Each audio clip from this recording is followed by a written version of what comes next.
So, ngayong araw, punta po tayo sa isang hotel. Nag-deliver po kami ng cake. So, ganito po kami mag-deliver ng cake. Tatlo kami, sabay ko yung dalawang batang maliliit, especially if walang pasok.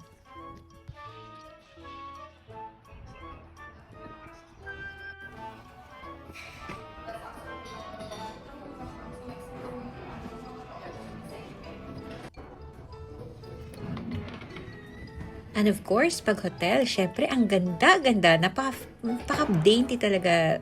Ang wall ay florals. Akala mo, function hall, toilet lang pala.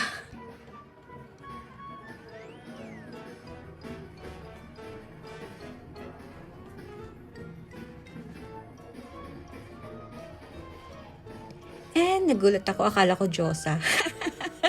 Ako lang pala to. Oh my gulay.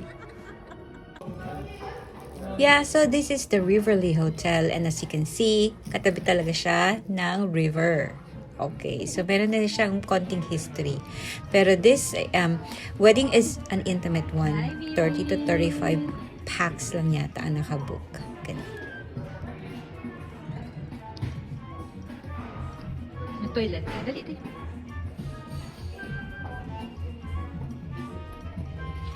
So yeah, ayan po yung cake natin. It's a penguin wedding cake with sunflowers. Gusto ko yung kanitong hallway, yung soft lights lang, tapos brown yung walls kasi napaka-relaxing.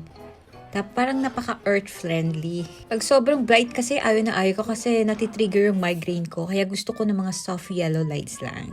Just...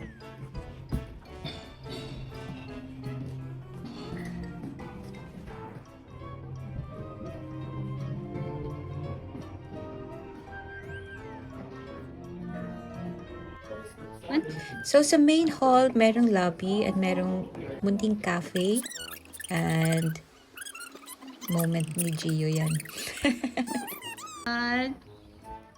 Salamat sa panonood. Bye! Nag-aaral lang.